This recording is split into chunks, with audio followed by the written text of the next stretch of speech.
has the letter? Oh, I don't know. I have part of it. Yeah, it was just the second page. It must have been quoted that had the letter. She never had the whole thing. That was really neat. A letter? A ghost letter? What are y'all talking about? Were they gypsies? Who was it? Were they gypsies? Who was she writing? Oh, no, it was a former slave. No, it was Indian God. Running Bear or Falling Rock? No, had a My name. mother always said that she had psychic powers and the that they husband really, didn't really like her doing tried it. to. That was Amelia. discourage That was her. our grand. Amelia Turner we thought Laird? that Your mom? My Your mom mother, had psychic powers? no, my mother said that Amelia Turner Laird. Yeah. I don't want to wrangle with her in the after world. she did Ouija boards too. Did she really? Didn't know that. Well, tell them how the man that you sent to James to rid him of his spirits Oh Lord, is connected to the Earlys. That's it was Roy. Yeah, back in okay, those that's days, the Lear boys, Vernon and Rowe, didn't have law degrees, but were magistrates, county That's right. magistrates, right? And so it's a different world that we live in, where there's mandatory minimums and all this stuff about what happens when you get into a court. Is that a county judge, probably a fellow Mason, came up to Roger Randolph Early Jr., who was my grandfather, my maternal grandfather, and said, "We got this boy, and I think he's a good boy, and I don't want to send him to juvenile whatever. Would you take him on the dairy in Milford, Ohio?" And my grandfather agreed to do that. That was Roy Craig. And Graham Early always said the Craigs were a fine Kentucky family, and they do kind of intermingle with the Tribbles in the book because there's a Baptist Craig. And so it turns out that Roy becomes the most dedicated of all of the sons, right? Is that when Graham Early needs something, he comes over from lunch break, picks up the bread on the way, and then she goes, "Roy, where's the milk?" And he goes back and goes and gets milk.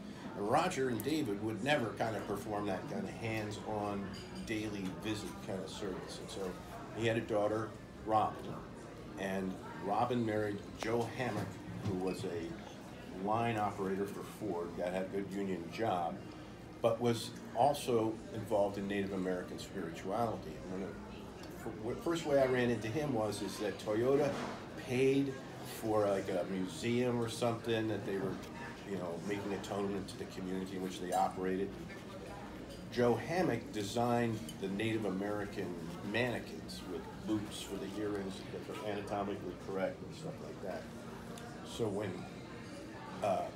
James Neal, our cousin, through the Tribble side, said he was having problems in the nursing home and the preacher couldn't. The preacher said, yes, there are spirits, but there's nothing I can be able to do about it. And James, I thought in a large leap of faith, came out of his Christian vision of the world and said, I need help in this. And when I suggested that Joe Hammock, who had been a pipe carrier, attend to it, Joe drove all the way from Hillsboro, Ohio, down to Richmond, Kentucky on this visit and had a little conference with the spirits that were bothering James Neal while James was present. And James would go on to tell that story. I mean, it wasn't like he hid that thing under the carpet, and he was never bothered by the spirits again. Right. And you Joe, were there. Yes, I was there. Oh, you were there for the Oh, thing? yeah. Yes. Oh, yeah.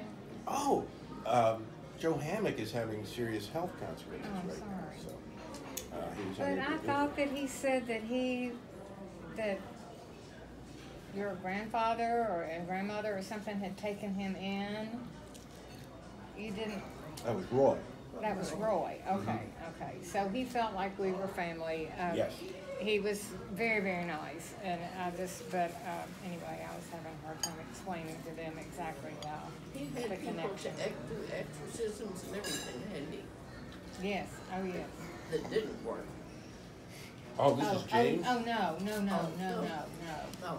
No, he just kept, he just drove us crazy. I mean, and he would ask everybody he knew, his doctor and everybody would just go along with him and say, yes, I have spirits that bother me, and on and on, and so, which just reaffirmed all of his whatever, and he wanted to move from the room at the nursing home and thought they were there before he was there, and it was a never-ending thing. And so I had looked up some things, and I kept thinking, well, I'm not going to have an exorcism.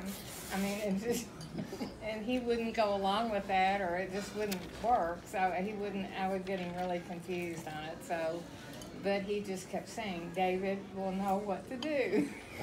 He said, David knows everything, and so he finally asked you, and Wow. Joe came down the next day, the very next day. And then Joe said bourbon balls or something? Yes, That was yes, that was just wonderful. I think James Neal kind of liked it when you got alcohol into the nursing. Oh, he loved the bourbon balls.